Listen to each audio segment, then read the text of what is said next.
Lisons ensemble Jean 4, le verset 13 au verset 14. Et nous allons le lire dans la version Louis II.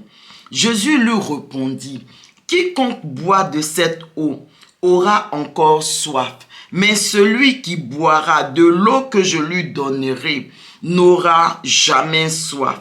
Et l'eau que je lui donnerai deviendra en lui une source d'eau qui jaillira jusque dans la vie éternelle. » Amen. S'il s'agit ici de la discussion, de l'entretien de Jésus et de la femme samaritaine. La femme samaritaine, elle avait soif. Et pour apaiser sa soif, pour combler sa soif, elle est allée au puits. Et ce puits vers lequel elle est partie, c'était le puits que Jacob, le patriarche Jacob, avait construit, avait creusé. Et ce puits-là, le patriarche Jacob lui-même en a bu de cette eau. Et ses fils également, ses troupeaux. Et c'était à ce puits-là que cette femme-là venait puiser de l'eau et boire à cette eau. Et qu'est-ce que ça veut dire en réalité? En réalité, cette femme samaritaine dont il s'agit ici, elle avait soif dans sa vie de paix, de joie, d'amour. Et elle recherchait toutes ces choses dont elle avait besoin, elle avait soif dans les hommes. Et c'est pour cela que cette femme-là, elle s'était déjà mariée 5 fois. Elle avait eu 5 maris parce qu'elle cherchait en eux cette paix qu'elle voulait, cette joie, cet amour. C'était au travers de ces hommes-là qu'elle cherchait cela. Et elle pensait que sa soif allait être apaisée. Et on voit très bien que ça n'a pas été le cas parce qu'elle a eu jusque 5 maris. Ça veut dire à chaque fois qu'elle est un mari, elle va se rendre compte que en fait cette personne-là ne pouvait pas apaiser sa soif de paix. Ça veut dire cette personne ne lui donnait pas la joie qu'elle cherchait, la paix qu'elle cherchait, l'amour qu'elle cherchait. Et donc à chaque fois, elle changeait.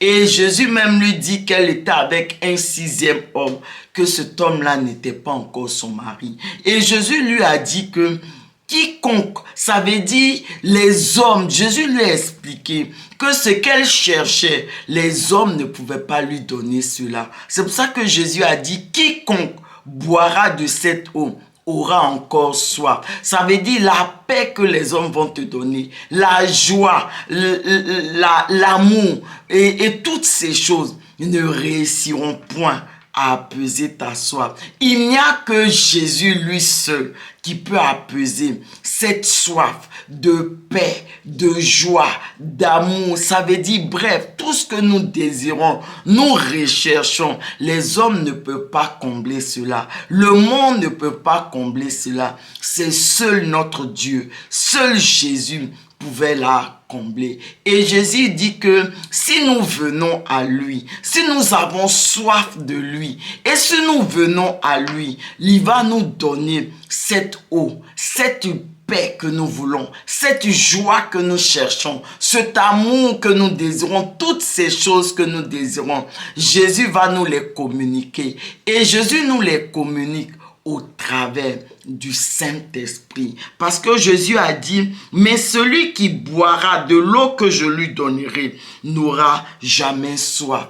Et l'eau que Jésus nous donne pour combler notre paix, pour nous donner la paix, la joie, l'amour, toutes ces choses que nous recherchons, c'est le Saint-Esprit. Et Jésus nous dit que cette eau, ce Saint-Esprit, cette eau du Saint-Esprit deviendra en nous une source d'eau vive qui va jaillir jusque dans l'éternité. Bref, mes bien-aimés, l'eau que le Seigneur va nous donner, l'eau du Saint-Esprit, c'est cette eau-là, c'est elle seule qui va combler, qui va nous communiquer la paix que nous cherchons, la joie que nous cherchons, l'amour que nous cherchons, toutes ces choses que nous cherchons sur cette terre.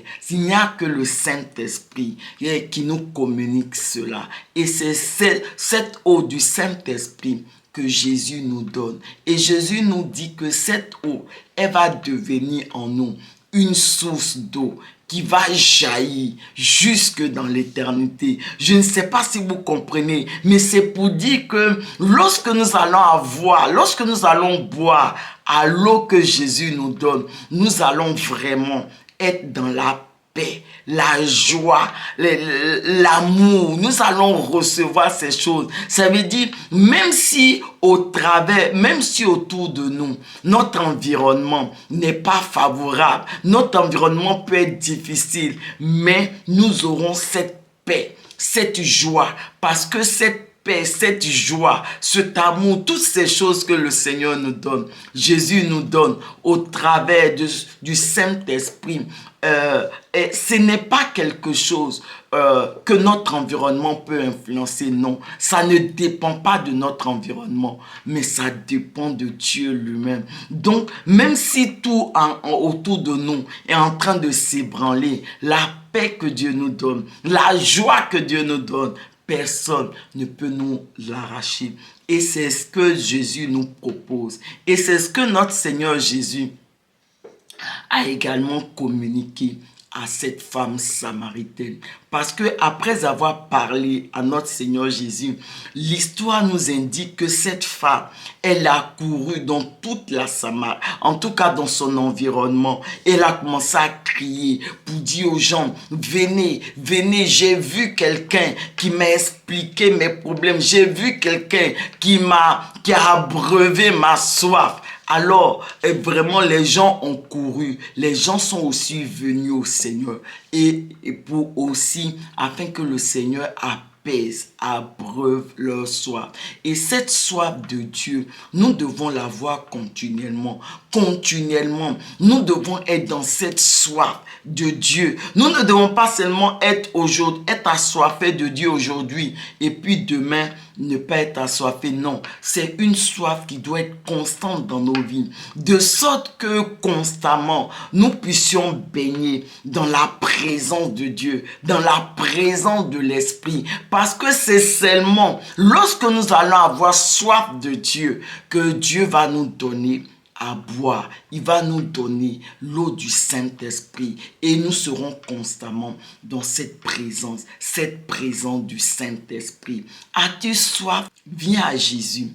Laisse le Seigneur abreuver ta soif. Laisse le Seigneur te donner à boire, parce que c'est seulement l'eau que le Seigneur te donnera, l'eau du Saint-Esprit qui abreuvera toute la soif que tu peux avoir dans le monde.